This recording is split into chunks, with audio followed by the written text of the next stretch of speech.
Bonsoir à tous, bienvenue dans votre émission, votre projet pour la Réunion. Je vais aborder avec Guy Roger, bonsoir Guy Roger, Bonsoir, Gismi. dans l'évolution de certaines personnes, quand on dit on va venir vers sa vraie vie, on va être sur son chemin de vie, on va aller vers quelque chose, ça peut être l'éveil spirituel, ça peut être aller vers Dieu, ça peut être autre chose. Comment d'abord accepter que on va plus être ce qu'on a été. Mhm. Guy Roger me disait avant le début de l'émission le mensonge. Mhm. Comment on va quitter le mensonge Mhm. pour aller vers le vrai. Mais ce cheminement, dans cette démarche, il y a un moment où on arrive, où l'être se retrouve dans un sas où il n'y a plus d'émotion, il n'a plus de sentiments, il ne ressent plus les choses et il est, j'allais dire, pour lui, à la rigueur, il serait mort, quoi. Oui. Comment vivre ça, comment accepter ça et comment concevoir, quand on n'est pas dedans, concevoir qu'il existe un moment dans le changement, dans la transition, qu'on n'a plus de... Ben, on se sent plus humain, quoi. Mhm. Est-ce que ça, l'être humain, a été préparé à ça ou est-ce qu'il faudrait le préparer à ça? C'est une question bien complexe, mais la vie est complexe, tu vois. Moi, je dis que l'homme, aujourd'hui, sur cette planète, on est dans un statu quo. On a accepté la vie qu'on a, la vie misérable. On le répète tous les jours. Il y a des guerres, des disputes, tout ça, ça se répète tout le temps, pareil. Parce qu'on n'a pas compris qu'il y avait autre chose à vivre, tu vois. Donc on ne connaît que ça. C'est parce qu'on a été formaté, conditionné, on nous a dit c'est comme ça, il faut que tu réussisses, il faut que tu arrives. Et alors toute la haine, l'envie de réussir, tout ça, ça fait qu'il y a des conflits dans le monde. Et au bout de tout ça, il y a la guerre. Nous sommes habitués à ça, Gismi. Tout le monde, tout un chacun, on est habitué à ça. Mais le problème avec la plupart d'entre nous, c'est que nous ne savons pas autre chose. Donc, nous pensons, je dis bien, nous pensons à une vie idéale. Puisque nous ne connaissons rien, il n'y a rien qui fait que les choses soient mieux. Donc, on pense à quelque chose d'idéal. On veut atteindre un moment de contentement où tout ce que tu vois là, c'est éradiqué. En fait, quand tu es comme ça, quand tu es dans cette illusion-là, que tu crois qu'il y a quelque chose d'autre, ben, tout ce qui se passe en réalité, tu ne le vois plus. Tu ne peux que le subir. C'est seulement quand tu vois les choses telles qu'elles sont que tu peux aller de front et voir l'attitude que tu dois prendre par rapport à ces choses-là. Mais si elles t'attaquent, elles te briment, elles te foutent par terre, ben tu subis le monde. Et la plupart d'entre nous, c'est ce qu'on fait, on subit le monde. Et je ne veux pas dire que... moi, je dirais, on est tous dans le même bateau. Moi, je comprends, hein, puisque j'étais comme ça, je vivais comme ça. La plupart d'entre nous, on sait, on est dans le même bateau. On est tous conditionnés. Et ça, c'est pas grave. C'est grave si on ne s'en aperçoit pas. Parce que dès le moment où tu t'aperçois que tout ça, c'est pas vraiment ta vie, quoi. Tu le sais au fond de toi. Ça te parle, ça. Je dis, je suis en colère, je suis méchant, je suis mesquin, j'ai toujours envie, et je suis jamais satisfait. Tu sais qu'il y a quelque chose qui ne va pas là-dedans. Mais, comme tu ne connais que ça, ben, tu cherches une vie idéale. Et cette vie idéale, c'est la représentation que tu te fais, toi, d'une vie dans laquelle tu seras contenté. Tu te contenteras de ce que tu vas gagner, de ton désir. Mais en fait, quand tu as la chose, quand tu as pris ce que tu as désiré, ce que tu as n'est pas la réalité. C'est ce que tu t'es inventé. Et c'est là où je dis, le mensonge, c'est que tu te racontes des histoires qui sont fausses et tu commences à les croire. Tu sais, tu dis assez longtemps un mensonge, ben, tout le monde commence à le croire. Ça devient une vérité. Exactement, tu vois. Et moi, je dis, est-ce qu'on peut sortir de ça? Est-ce que nous, les humains, on peut voir l'issue à ça? Est-ce qu'il y aurait une issue à ça? Mais comment après, j'allais dire, quand on regarde l'évolution du monde, quand on voit aujourd'hui que les choses qui ont été dites avant évolue, parce qu'il y a d'autres éléments qui arrivent, il y a d'autres choses qui font que ce qu'on voyait avant, ce qu'on disait avant, ben, c'est plus la même chose aujourd'hui. Et déjà, l'être humain, est-ce qu'il est préparé à changer? Je regarde les éléments qu'on met en avant parfois, les choses qu'on dit sur telle personne ou telle personne, l'image qu'on dessine, qu'on met dans la tête des gens. Et après, cette image-là, d'un coup, elle est caduque, parce que c'est pas la vérité. Oui, mais Comment la question, c'est comment effacer une image qui est restée là depuis des années, des décennies, voilà. pour mettre une image qui est devenue une image fausse et mettre Ouais. une image vraie. Bon, l'image, c'est l'idéal, ok? On voit l'image de quelqu'un, c'est l'idéal de quelqu'un. Il est beau, on fait une statue de ce gars-là avec son image. Il est comme ça. Et puis tout le monde, ah, ça c'était bien. Et puis on arrive dans une conclusion que on se dit, ça c'est la plus belle image. Et il faut qu'on tous, on arrive à ça, parce que il semblerait que cette image soit quelque chose de périn, de quelque chose qui a réussi. Et moi aussi, je veux ça. On dirait qu'ils sont heureux. Ces gens qui sont riches, qui ont tout ce qu'il faut, la piscine, l'avion et tout ça, on dirait qu'ils sont riches, qu'ils sont heureux. Et la plupart d'entre nous, c'est ce qu'on veut. On veut atteindre cet idéal-là. Et donc, l'idéal devient quelque chose, une croyance. Voilà, exactement. On croit à ce moment-là que c'est ce qu'on veut. C'est ça. Parce qu'on a une image de ce qu'on voit, Voilà. Et on croit que ça produit cet effet-là. C'est ça. Donc, c'est l'illusion. Là, tu as l'image. L'image, c'est l'illusion. Et avec l'illusion, tu es embarqué. Et tu crois en ce que tu vois. Et tu dis, mais c'est ça que je veux. Et puis, nous vivons nos vies, pour la plupart, de cette manière-là, en espérant que ce que je pense, ce que j'aimerais avoir, que je puisse l'avoir. Et l'activité de la race humaine, l'activité de nos sociétés sont faites ainsi. Oui, et ça, on s'est rendu compte, de toute façon, que c'est l'économie, l'argent, qui façonne la société. C'est ça. Et on en parlait avec quelqu'un il n'y a pas longtemps. On disait, avant, il y avait des gens qui passaient, qui mettaient des produits contre les moustiques. Oui. J'ai dit oui, mais aujourd'hui, si jamais on continue à tuer les moustiques au départ, tous les insecticides qu'on a créés, ça va rester dans les grandes surfaces. Donc, parce qu'il fallait vendre de l'insecticide, on a supprimé à la base quelque chose qui était bon pour la santé. Oui. Et ceux qui décident de ça, ce sont ceux qui ont de l'argent. Oui. Et ceux qui sont les marionnettes de ça, ce sont les politiques. Oui. Donc, on est bien d'accord sur un fait qu'il y a quelqu'un qui décide parce qu'il veut gagner de l'argent et qui, à la rigueur, façonne la vie des autres en fonction de ses intérêts à lui. Bien sûr. On est tous, on gobe tout ça. Parce qu'on te promet que tu seras mieux si tu écoutes ce qu'on te dit. Tu vois? Donc tu es subjugué par une promesse, par une illusion. Mais tu ne sais pas que c'est une illusion, puisque tu crois.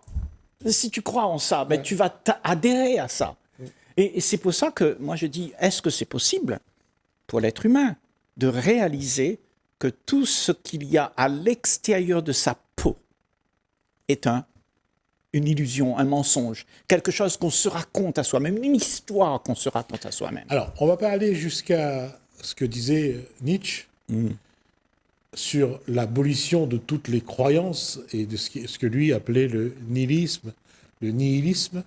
Mais comment, sans arriver à cet extrême, ne pas avoir de croyances? Pourquoi tu crois? Moi, je me demande, si tu regardes les choses comme elles sont, je croirais à quoi? À quoi je croirais? Je crois seulement parce que je me raconte des histoires. Mais si je ne me raconte pas d'histoire, je vois les faits.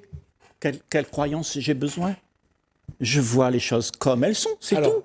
Allons sur un extrême. Revenons à l'allégorie de la caverne. Quand celui qui est sorti a vu la lumière et qui va essayer de convaincre les autres de sortir, les autres ne veulent pas y croire. Et ils vont aller jusqu'à tuer Oui, celui qui a été témoin d'autre chose. oui, Donc, l'être humain est, j'allais dire, se ment. oui. Et je vais te dire comment.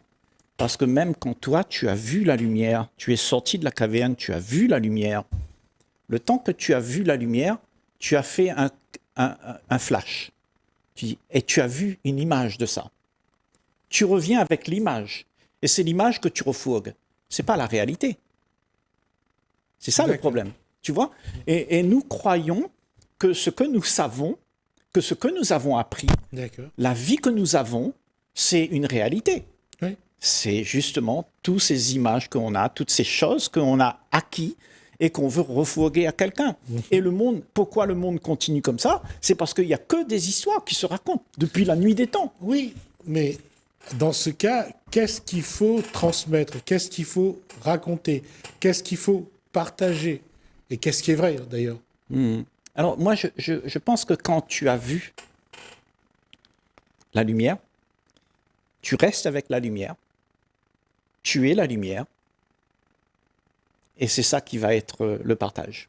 C'est tout. Il n'y a rien à donner à qui que ce soit. Tu es cela. Soit les gens le voient, ou soit ils ne le voient pas. Soit ils t'adoptent, ou soit ils te mettent de côté parce que tu es dérangeant. C'est tout. Mais on n'est pas là pour sauver le monde. Non, mais on est là quand même pour vivre ensemble. Oui, mais vivre ensemble, ça veut dire que tu n'as plus de conclusion, tu n'as plus de désir, tu n'as plus envie de mettre sur le dos de quelqu'un ce que tu as compris. Non, tu le vis. Et puis cette vie-là fait que nous soyons ensemble et nous mettons l'ambiance où les gens ont envie de venir vers toi. Parce que tu es simple, tu n'es pas compliqué, tu ne leur demandes rien, tu ne leur demandes pas de croire en quelque chose. Parce que c'est ça notre problème. On veut changer le monde, on veut changer parce que eux, ils sont dans le noir, on veut les emmener à la lumière. Dans le film de Bernardo Bertolucci, le Little Buddha, quand le rôle est tenu par Kenny Reeves, quand il sort de son ascétisme, il sort de sa méditation, une jeune fille lui offre un bol de riz. Oui. Et là, il prend le bol, il offre le riz à ceux qui font l'ascétisme avec lui, qui font le jeûne. Et là, les autres lui disent « Tu as trahi, on ne va plus te suivre ».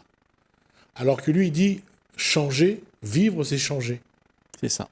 Changer soi-même. Changer soi-même. Donc, après, la question est beaucoup plus simple.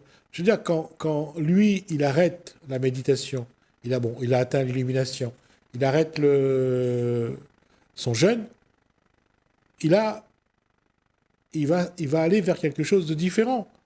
Mais pour lui, pas pour ses compagnons. Non, mais le problème, c'est que il n'y a pas de... À mon sens, maintenant, on va peut-être différer avec beaucoup de gens. À mon sens, il n'y a pas d'éveil, il n'y a pas de cette illumination qu'on parle là. Ça c'est... Il y a quand même 5000 ans, ça s'est passé. Je ne sais pas, ok? Moi, je crois que l'éveil, le réveil de quelqu'un, c'est de voir les choses telles qu'elles sont sans se raconter d'histoire. Tout simplement comme ça. Hein? C'est pas quelque chose que tu fais parce que tu as eu de la méditation, blablabla, un peu de yoga et tout ça. Non, tu n'as pas besoin de tout ça. Ça, c'est le modernisme de la spiritualité dans le monde. Aujourd'hui, tout le monde fait du développement personnel. Tu sais, on te dit, fais 5 minutes de méditation ici, un peu de yoga par là, et puis tu seras heureux. Non, moi je dis que c'est plus simple que ça, beaucoup plus simple. Tu regardes les choses, tu ne te racontes pas d'histoire, et tu vas voir ce qu'il y a. Tu es éveillé. Oui, mais c'est paradoxal ce que vient de dire Guy Roger. Comment savoir qu'on ne se raconte pas d'histoire? C'est ça aussi justement, le problème. Tu le sais quand tu as vu ce que tu es, qui est faux, tu l'as vu. Si tu vois, si toi-même qui est vrai, tu vois ce qui est faux de toi-même, tu te regardes, tu dis, mais je suis en train de raconter des histoires là. Tu sais ce qui est faux. Et à ce moment-là, il reste que la vérité. Quand le Père Noël est débusqué, qu'est-ce qui reste de l'histoire? L'histoire, tu peux la mettre à la poubelle. Oui, mais essayer de prendre un adulte qui a cette posture-là, de ne pas avoir de croyances. J'allais dire, c'est ça qui me fait sourire. C'est quand je vois les enfants qui sont élevés dans des pays où il y a la rigueur, c'est drastique, l'éducation est drastique. Et je me pose la question, je me dis, mais qu'est-ce qu'on leur enseigne vraiment finalement? Ouais. On leur enseigne à garder tout ce qui a été légué de nos aïeux, on le refourgue, et puis on a des générations de moutons comme ça qui se profilent, et les moutons fabriquent des moutons, et en fait, on est tout le temps comme ça. Sauf qu'il y a quelqu'un dans le troupeau, un jour, il va regarder le troupeau, il va se mettre un petit peu à l'écart, il va se dire, mais qu'est-ce qui se passe là? C'est pas moi ça. Il va comprendre ça, il le sait, au fond, parce que personne n'annonce une tempête à personne, on le sait que ça, c'est pas la vie. C'est un embrigadement pour faire en sorte que tu oublies vraiment qui tu es. Parce que ce que tu es n'est pas ça, tu l'as oublié. Mais quand tu te poses, tu regardes, qu'est-ce qui se passe? Tu sais que c'est pas vrai. Et là, ça devient la plus grande bataille de ta vie. Parce que là, tu es conditionné et tu dois comprendre que ce conditionnement te fait faire des choses que tu veux pas faire, mais tu fais quand même. Parce que tu es habitué. Parce que tout le monde dit que c'est comme ça. Il faut réussir. Oui, mais il faut un minimum d'informations, il faut un minimum de connaissances, une capacité à jauger, à voir qu'est-ce qui est vrai, qu'est-ce qui ne l'est pas, et pour pouvoir choisir. D'accord. Et de plus en plus, Jismi, ce que tu dis là, c'est terrible. Parce que de plus en plus aujourd'hui, personne ne sait si c'est vrai ou c'est pas vrai. On se raconte tellement des histoires à la télé, et tous ces gens qui disent comment les choses sont, les publicités, les médias qui te racontent comment c'est, et puis tout le monde a son histoire. En fait, on a tous une histoire, et tout le monde croit en son histoire, et en fait, tout est faux. Donc moi je dis, écoute rien, écoute personne, écoute ton cœur, écoute ton ressenti, sois sensible à tout ce qui se passe. Et regarde quand tu vois le politicien qui parle, regarde-le, écoute-le. Tu vas voir qu'au bout d'un moment, tu vas le voir. Tu vas voir que là, il y a quelque chose qui cloche pour toi. C'est pas normal. Beaucoup de gens le savent. Aujourd'hui, on regarde la télé, on voit tous ces mensonges.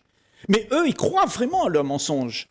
Et beaucoup de gens sur la planète Terre, on comprend. Il y a beaucoup qui disent, moi, je ne regarde plus la télé.